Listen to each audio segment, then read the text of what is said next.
We Beat the Street, Introduction and Chapter 1.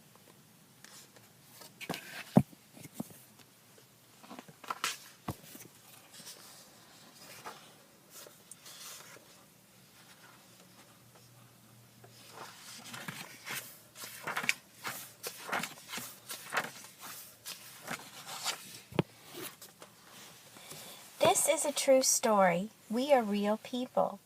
We started out as kids in the toughest neighborhoods of Newark, New Jersey, and today we are doctors. We had to fight drugs and crime and hopelessness. We had to overcome obstacles like poverty and apathy and violence in our community. Individually, we probably would not have succeeded, but together we were able to make it through high school, college, and medical school. We are Dr. Ramik Hunt, Dr. Sampson Davis, and Dr. George Jenkins. We call ourselves the Three Doctors. We now work in the same community where we grew up, trying to help the people in our neighborhoods. We never thought our story was anything special. It wasn't until after we finished medical school that the public showed us what a remarkable journey we had made. In retrospect, it's probably best that it happened that way. If we had thought about how daunting the task was that we were undertaking, we probably never would have even tried. In these pages, we want to show the power of friendship and of positive peer pressure.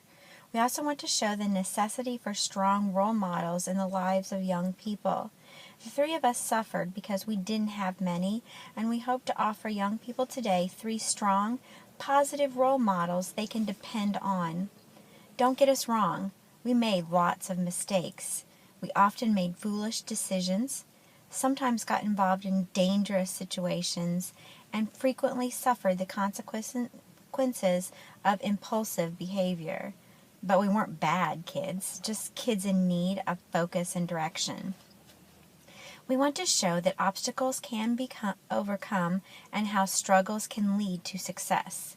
We hope that by reading our story, young people can avoid some of the mistakes we made and perhaps can be inspired to reach for dreams of their own. Many of the names of the real people who lived and died in our neighborhoods have been changed in this book to protect their privacy, but their stories are important and need to be shared. We hope that our story will add a beacon of hope to young people in particular and to society in general. Anyone with a dream can succeed, and with that success return to where it all started and make the world just a little better. Chapter 1. You don't have to cut my foot off, do you? Sampson, age 6. I'm going with you, 6-year-old Sampson Davis boldly told his big brother Andre. Sampson, with honey gold skin, large eyes with long lashes, and dark curly hair, stood with his feet spread apart and his arms folded across his chest, daring his brother to challenge him. He had learned early to look and act tough, especially with the older boys his brother hung around with. "No, man, you too little. You be cramping my style," Andre replied. "I don't care. I'm going anyway. Besides, Moms says you gotta watch me today," Sampson said, knowing that when their mother said something, she meant business. Both boys knew better than to disobey their mother. She did her best to keep her children in line and had been known to use both broom and belt on them when they broke her rules. Sampson also knew his brother hated for him to tag along with the bigger boys. Andre was 10 and had his own set of friends from the neighborhood. "Well, just keep your mouth shut and don't do nothing stupid," Andre warned. "Me and my boys got business to take care of." He swaggered a little, making sure his little brother noticed. Sampson grinned and ran quickly to join them on the sidewalk. Sampson and Andre and his friends liked to pretend to be tough, but not all of it was pretending. Kids learned early in the area around the Dayton Street projects that walking with the air of being in control was often necessary for survival. "You hear Pee-wee got beat up last night?" Andre asked his friend Leslie as they walked down the street. Yeah, man, he had it coming to him. You don't take money from the bomb and not get tightened up. He's lucky he ain't dead. Samson listened carefully, saying nothing, but taking it all in. Confident he could handle the knowledge of activities of boys much older than he didn't think it was unusual at all to be discussing fights and drug deals and muggings. That's just how the world around him functioned. There was no alternative to compare it to. His stomach sometimes tightened with a mixture of fear and excitement, but he didn't let the older boys know it. The group walked down Dayton Street in Newark, New Jersey that summer afternoon, laughing, cussing, and spitting on the sidewalk just to show this little bit of turf belonged to them. They had no particular destination in mind and ended up in a small, grassy park not far from the projects. As Samson walked with the older boys, he gloried in the warmth of the lazy afternoon sun. "Look at how they keep this place," Andre said with disgust, his voice full of fifth-grade authority. The park was filled with broken glass, balled-up potato chip bags, beer bottles, and other bits of trash. Trash bins all bent up and full of garbage. No wonder nobody comes here. "Yeah, look at this mess," Samson said, sounding like a smaller version of his big brother. "How's somebody supposed to sit on these park benches, all falling over and broke?" The concrete frames, tilted and no longer braced in the dirt, wobbled easily when the boys tried to set them straight. The green wooden slats that made up the benches, seats, and backs lay strewn on the grass. "Let's fix the benches," one of Andre's friends said suddenly. "We'll be like construction workers." "How we gonna do that?" Samson asked, intrigued at the game. "Easy, man," Andre replied enthusiastically. "We got the parts. All we gotta do is put them back together." The boys picked up some of the trash and then began to stack the green wooden slats so they could attempt to reassemble one of the benches. Andre grabbed a heavy concrete slab and lifted it with a great deal of difficulty.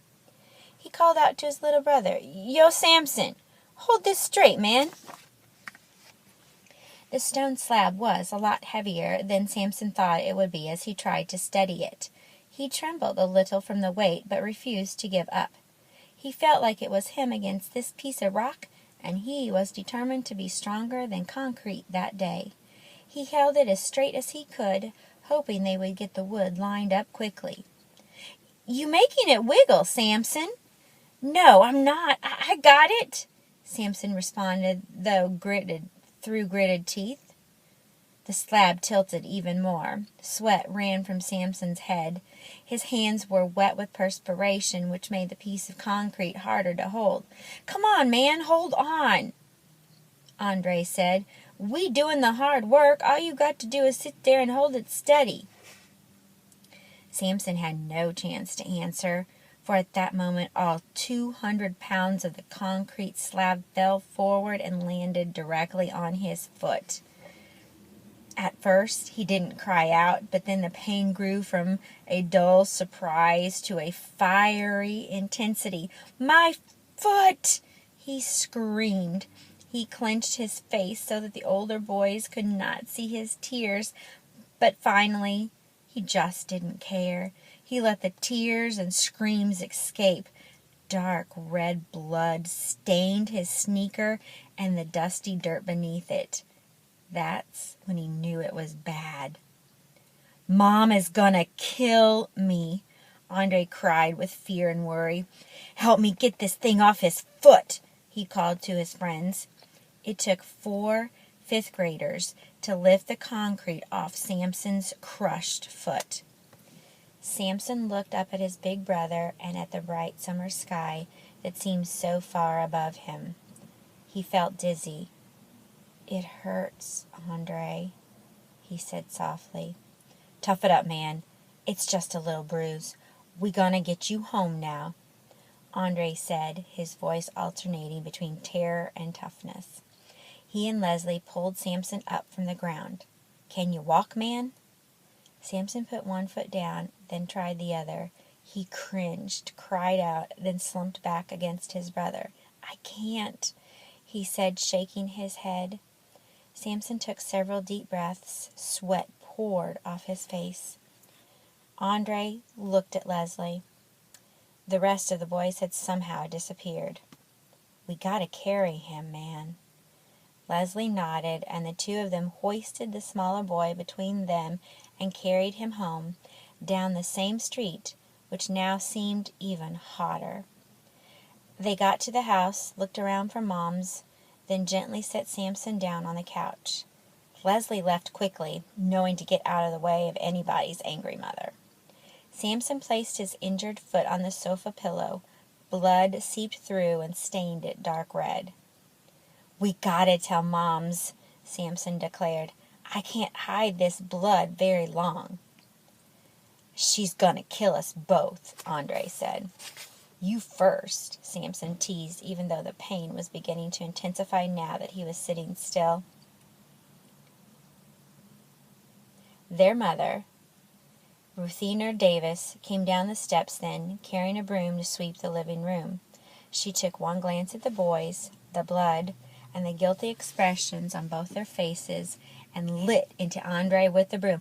"I told you to keep an eye on your brother," she yelled as the broomstick connected with his butt, at least when she could catch him. "What were you doing to almost squash his foot? Have you lost your mind?" She screamed in rage, chasing Andre with the broom. Samson said nothing, trying not to let on how much it hurt. Andre finally ran upstairs, and Moms took a closer look at Samson's foot. "And you," she said to him, "what on earth were you thinking? You should know better. We got to get you to the doctor, boy, before you bleed to death all over my sofa. Lord have mercy, what are you all going to get into next?" At the emergency room of Beth Israel Hospital, dozens of people sat in chairs in the small waiting room. Even though his foot throbbed like lightning and thunder, Samson was fascinated with the place. The energetic and constantly moving nurses, the doctors, who seemed so distant, self-assured, the people on the chairs, some patient and hopeful, some obviously in distress. Since his foot was still bleeding and had begun to swell, Samson was called back to the examination room sooner than some of the others who had lesser injuries or illnesses. A tall doctor in a white coat pulled back the thin curtain and walked boldly into the tiny cubicle. He glanced at the chart and looked directly at Samson's bloody foot. "Can you fix his foot, doctor?" Samson's mother asked immediately. "We're going to do our best, ma'am. Let's see what we have here."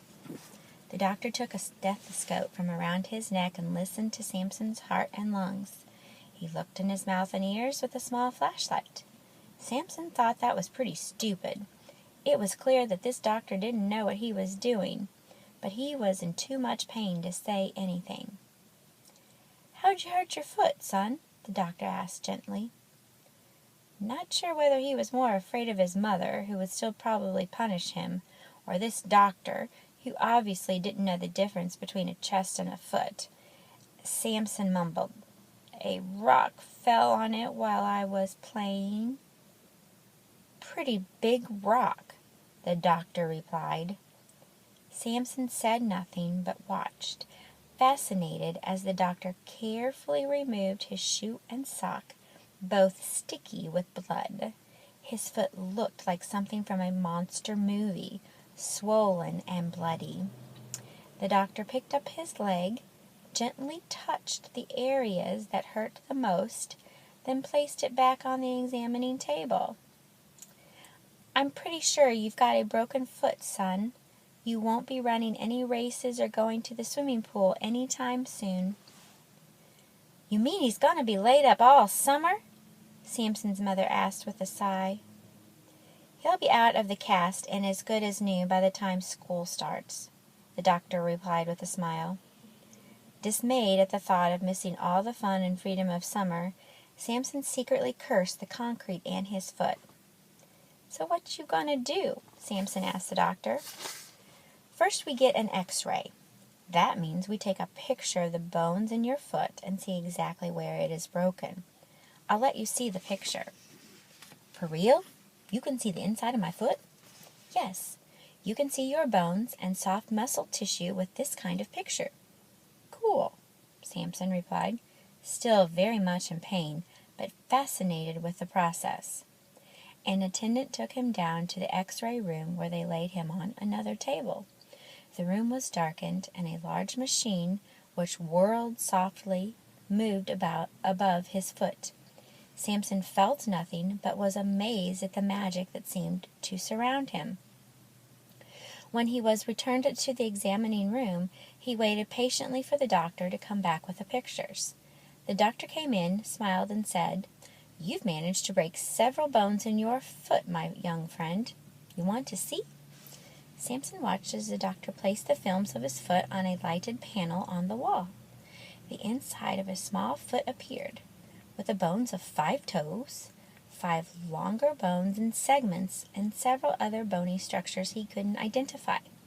He could clearly see cracks that didn't seem to belong there. "Everything is so even and neat," Samson said, marveling at the picture, "except for the broken part." The doctor, seemingly impressed by the boy's observation, pointed out the bones of the foot and even named them for him.